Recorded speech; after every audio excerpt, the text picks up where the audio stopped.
Welcome back, everybody. We are going to continue our investigating number sequences lesson with a few more examples.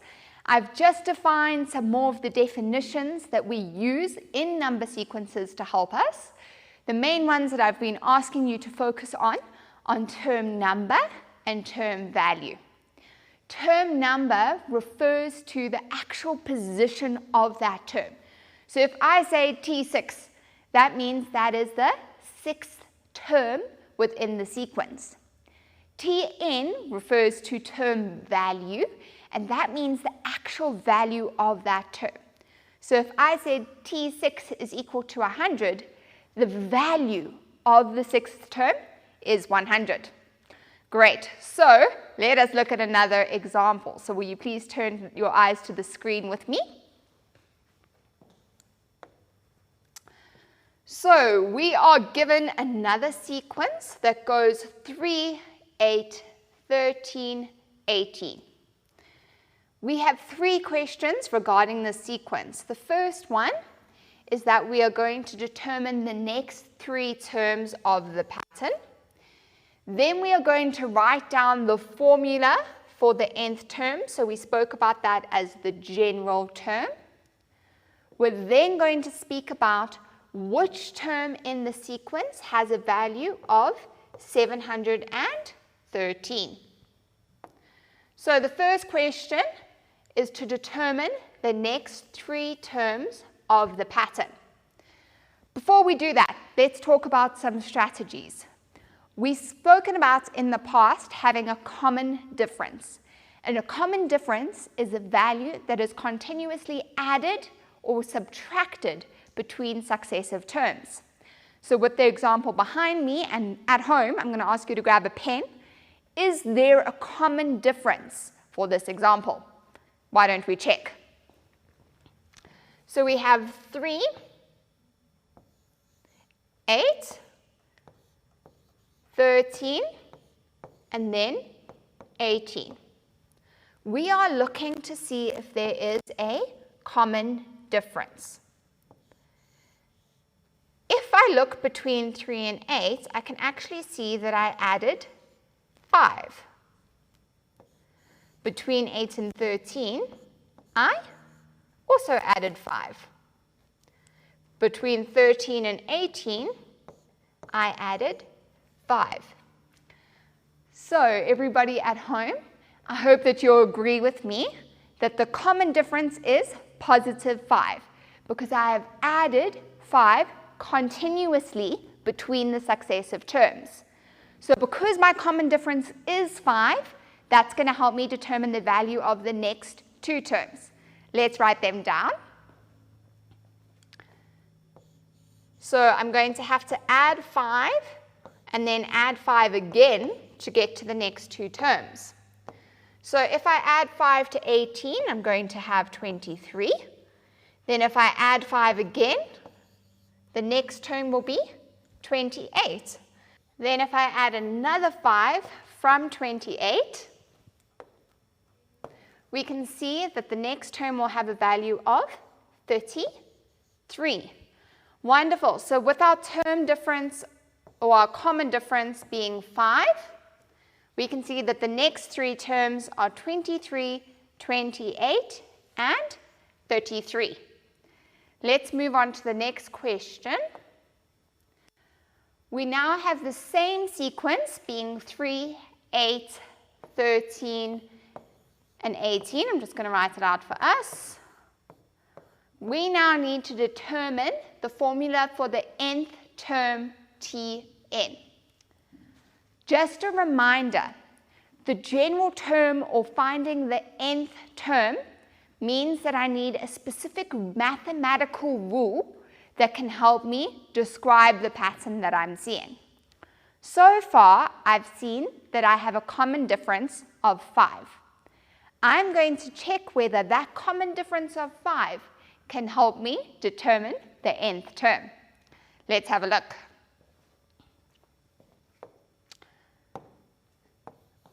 So we know that the common difference is 5, and I need to determine the nth term Tn. So I need a mathematical rule that is going to help me. Now, just as a problem-solving strategy, I'm going to look at the number 5 and I'm going to list the multiples of 5. So we've got 5, 10, 15, 20, going on. And we can see that if I were adding the common differences together, those are the numbers that would be present. But all that I have is the multiples of 5 listed.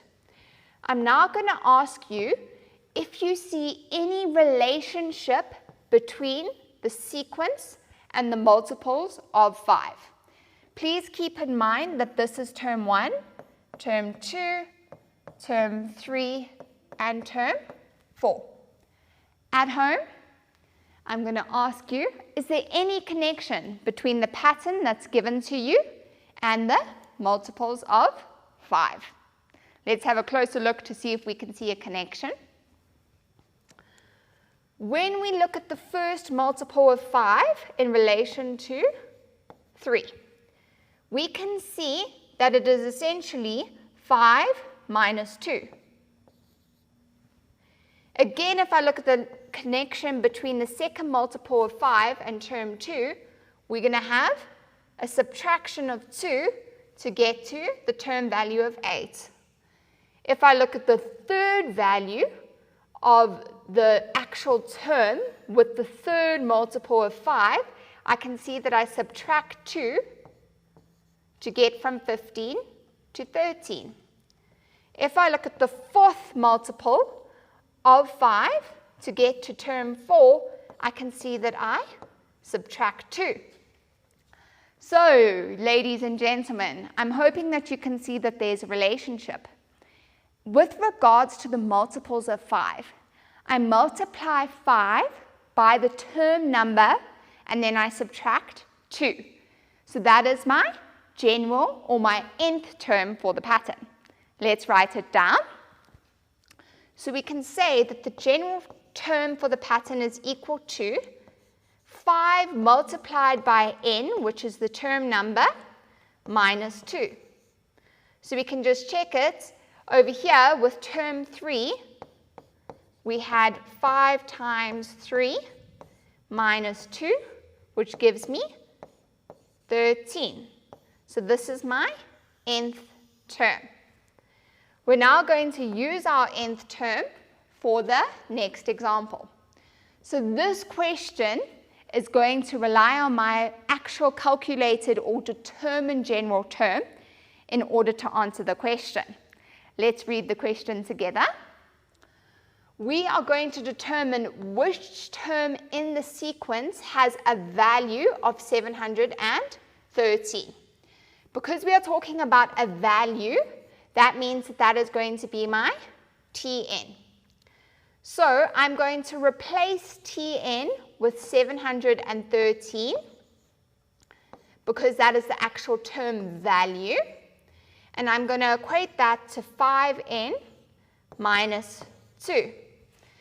Luckily, this is something that everybody has seen before. We are going to solve this as a linear equation where we are isolating n. I'm going to take my 2 over to the other side. So I'm going to have 715 is equal to 5n. Then to get n by itself, I'm just going to use my calculator. I'm going to say 715 divided by 5, which means that 143 is equal to n. So it's the 143rd term of the sequence, which is equal to 713. Wonderful. I hope everybody's with me so far. We're now going to have a look at another example. Same principles, just a different situation. So please look at the board with me and we're going to read the example together. We have Sarah who subscribes to a limited data plan from Vodacell. The limited data plans cost 120 Rand for 1 gigabyte per month, 135 Rand for 2 gigabytes per month, and 150 Rand for 3 gigabytes per month. We're going to assume that this pattern continues, so we can already see that we've got a pattern. A is asking me to find the general formula for the sequence. B is asking me to use the general formula to determine the cost of 30 gigabytes of data. And then we're going to determine how many gigabytes Sarah can buy for 660 Rand. So, all that I've done on the board behind me is written the 3 amounts paid for the 3 different data deals. We are going to see if there's a relationship between each of these numbers so we can actually determine the nth term for the pattern. Let's have a look at the numbers. We have 120, 135, and 150. We can see that we added 15 each time to these numbers. So from 120 to 135, 115 was added. From 135 to 115, 15 was added. So my common difference is 15. So let's have a look. 1 gigabyte was 120 Rand. 2 gigabytes was 120 Rand plus 15. So I could actually say that's 120 plus 1 common difference. So I'm just going to write CD. That's what I mean by common difference, everybody. Then for 3 gigabytes, we're going to have 120 plus 15 plus 15, which is 120 plus 2 common differences. So everybody, we can see that for 1 gigabyte we had 120 plus no common differences. But each time I added a common difference, I took 1 less than the actual gigabyte number. So for 3 gigabytes, I had 2 common differences. So I can actually write down my rule is that the cost is 120 Rand with the number of gigabytes purchased minus 1 times 15. So to determine the general formula, we are going to use the general formula to calculate the cost of 30 gigabytes of data. So I'm going to substitute in 30 gigabytes of data into the number of gigabytes purchased. So the cost will be equal to 120 plus 30 minus 1 times 15. So it's going to be 120 plus 29 times 15. And I'm going to use my calculator friend again. So let's clear that. We're going to have 120 plus 29 times 15. So Sarah is going to pay 555 Rand for 30 gigabytes of data. And then the last part of this question is to determine how many gigabytes Sarah will be able to get for 660 Rand. So just a reminder, we've calculated how much it would cost for Sarah to get a certain amount of gigabytes. Now we are given the actual amount, and we're going to determine how many gigabytes Sarah will be able to purchase for this amount. Let's go back to the example. So we're going to have 660 Rand substituted in for my cost, which will be equal to 120 plus the number of gigabytes, we don't know how many gigabytes she's purchased, minus 1 times 15. Great, so now I'm going to solve this as a linear equation. I'm going to have 660 is equal to 120. Distributing this 15 that way, I'm going to have plus 15n minus 15. So I'm going to have 660 is equal to 105 plus 15n. Then if I take the 105 over, I'm going to have 555 is equal to 15n. Then what I'm going to do is divide by 15. So let's get my calculator. 555 divided by 15 will give me 37. So that means Sarah would have bought 37 gigabytes of data. Well, I hope those examples made sense. I'm so glad that you joined us today. Thank you, and I hope that the rest of your day goes well.